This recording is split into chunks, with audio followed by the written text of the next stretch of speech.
नमस्कार। आज मी घेऊन आलेली आहे बाप्पाच्या प्रसादासाठी 8 ते 10 दिवस अगदी खुसखुशीत टिकणारा पदार्थ। चला मग रेसिपी बघूया। इथे मी 1 कप मैदा घेतला, अर्धा कप रवा आणि 2 चिमटी मीठ घालून घेतलं। हे थोडंसं मिक्स करून घेतलं। त्यानंतर 1 चमचा तूप छान गरम करून घेतलं कडकडीत आणि यावरती तुपाचं मोहन घालून घेतलं। आता हे तूप हाताने मस्त चोळून या मैद्याला आणि रव्याला चोळून घ्यायचं आहे। इतकं छान चोळायचं की अशी मुठ्ठी बांधली की ती मुठ्ठी वळेल इथपर्यंत छान चोळून घ्यायचं। त्यानंतर थोडं पाणी घालून याचा घट्ट असा गोळा तयार करून घ्यायचा। अगदी जास्तच घट्ट नाही पण थोडा घट्ट असा हा गोळा तयार करायचा। गोळा भिजला गेला की थोडं पाणी लावून याला मस्त मळून घ्यायचे, म्हणजे जे बाहेरचं आवरण आहे ना ते अगदी खुसखुशीत होईल। तर 1-2 मिनिटं छान मळून घेतल्यानंतर यावरती झाकण ठेवून आपण हे बाजूला ठेवणार आहोत। आता गॅसवरती एक कढई ठेवून घेतली, त्यामध्ये 1 चमचा काजू आणि बदाम ठेचून घेतलेले आहे। त्यानंतर 1 चमचा खसखस आणि 1 चमचा चारोळ्या घालून त्या 1-2 मिनिटं छान भाजून घेतल्या। आता आपल्याला यामध्ये 1 कप किसून घेतलेलं खोबरं घालायचं आहे। खोबरं आपल्याला छान भाजून घ्यायचं आहे। यामधलं मॉइश्चर जे असेल ते निघून जावं यासाठी छान भाजून घ्यायचे। यामुळे हा पदार्थ 10 ते 12 दिवस छान टिकू शकतो। तर छान भाजून घेतलं की याचा कलर अजिबात बदलू न देता भाजायचा आहे आणि शक्यतोवर खोबरं किसूनच वापरा। खोबरं छान भाजून झालं की गॅस बंद करायचा। गॅस बंद केल्यानंतर सुद्धा आपल्याला 2-3 मिनिटं हे स्पॅच्युलाने असंच हलवत राहायचं आहे, कारण की खोबरं लगेचच खाली लागून आणि ब्राऊन होतं। तर आता हे आपण गार करण्यासाठी बाजूला ठेवून देऊया। आता मिक्सरमध्ये अर्धा कप साखर घालून घेतली।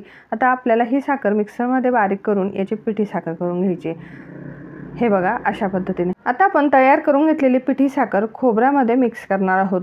खोबरं, ड्रायफ्रूट्स, खसखस आणि चारोळ्या हे सगळं यामध्ये आपण भाजून घेतलेलं आहे। गार झाल्यावरती अगदी खुसखुशीत असं झालेलं आहे। आता आपण ही पिठी साखर यामध्ये मिक्स करून घेऊया आणि खोबरंसुद्धा हाताने शक्य होईल तेवढं चुरून घेऊया। अशा पद्धतीने पिठी साखर छान मिक्स करून घ्यायची। पिठी साखर छान मिक्स करून झाली की यामध्ये 1 चमचा जायफळ वेलचीची पूड घालून तीसुद्धा व्यवस्थित मिक्स करून घ्यायची आहे। आता इथे आपलं हे सारण तयार झालेलं आहे। आता पिठामधनं एक छोटा गोळा घेतलेला आहे आणि तो अशा पद्धतीने लाटून घेत आहे। खूप जास्त पातळ नाही आणि खूप जास्त जाड न ठेवता एकसारखी हे पातळ आपल्याला लाटून घ्यायचं आहे।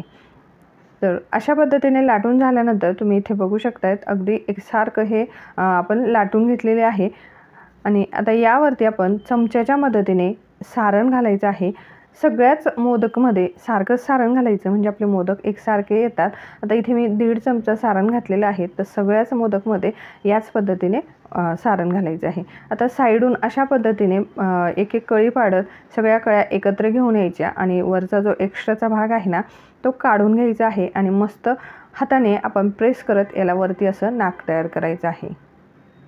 हे बघा अशा पद्धतीने तुम्ही बघू शकता कळ्या अगदी सुरेख पडलेल्या आहेत आणि भरपूर अशा कळ्या पडलेल्या आहेत। तर याच पद्धतीने आपण सगळे मोदक तयार करून घेणार आहोत। तुम्हाला अजून एक मोदक भरून दाखवते। सारण भरताना सगळ्या मोदकमध्ये एकसारखं भरायचं। इथे मी 1.5 चमचा सारण भरलं आणि अशा पद्धतीने एका हाताने पकडून दुसऱ्या हाताने एक बोटाच्या मापाची एक कळी करत एका ठिकाणी जमवून आणायच्या आहेत। हे बघा अशा पद्धतीने सगळ्या कळ्या जमून आलेल्या की अशा मस्त प्रेस करायचं एक ठिकाणी आणि जे एक्स्ट्राचं पीठ असतं ना ते काढून घ्यायचं आणि हाताने अशा पद्धतीने वरती नाक तयार करून घ्यायचं। तयार आहेत आपले इथे हे मोदक। याच पद्धतीने मी सगळे मोदक तयार करून घेतले। कढईमध्ये तेल छान गरम करायला ठेवलं। यामध्ये मोदक सोडून घेत आहे। मोदक तळताना सुरुवातीला जे नाकाचा भाग असतो ना तो तळून घ्यायचा आणि मग उलट्या बाजूने तळायचं। यामुळे काय होतं, जे आपण ते नाकाचा भाग असतो ना तिथं कच्चं असं पीठ लागत नाही। तर मस्त गोल्डन ब्राऊन रंग येतो तोपर्यंत हे मोदक छान तळून घ्यायचे आहे। खूप जास्त घाई करायची नाही आणि एकदम जास्त फुल गॅसवरती सुद्धा हे मोदक तळायचे नाही। मीडियम टू हाय फ्लेमवरती हे मोदक तळून घ्यायचे। तुम्ही बघू शकता मोदकला अगदी सुरेख असा कलर आलेला आहे आणि अगदी असे खुसखुशीत असे हे मोदक तयार झालेले आहेत। आपण ही पहिली बॅच काढून घेऊया। सेम याच पद्धतीने सगळे मोदक आपल्याला तळून घ्यायचे आहे। दुसरी सुद्धा बॅच मी तळून घेत आहे। तर चला मग तुम्हाला रेसिपी आवडली का हे मला कमेंटमध्ये सांगा आणि तुम्ही सुद्धा आपल्या लाडक्या बाप्पासाठी एकदा हे तळणीचे मोदक माझ्या पद्धतीने बनवून बघा। 8 ते 10 दिवस नक्की खुसखुशीत राहतात। तर रेसिपी आवडली असेल तर आपल्या फ्रेंड्स आणि फॅमिलीसोबत शेअर करा, लाईक करा, सबस्क्राईब करा आणि इतरांसोबत नक्की शेअर करा। चला मग भेटूया अशाच नवीन रेसिपीसोबत आणि बाप्पाच्या प्रसादासोबत. तोपर्यंत बाय बाय.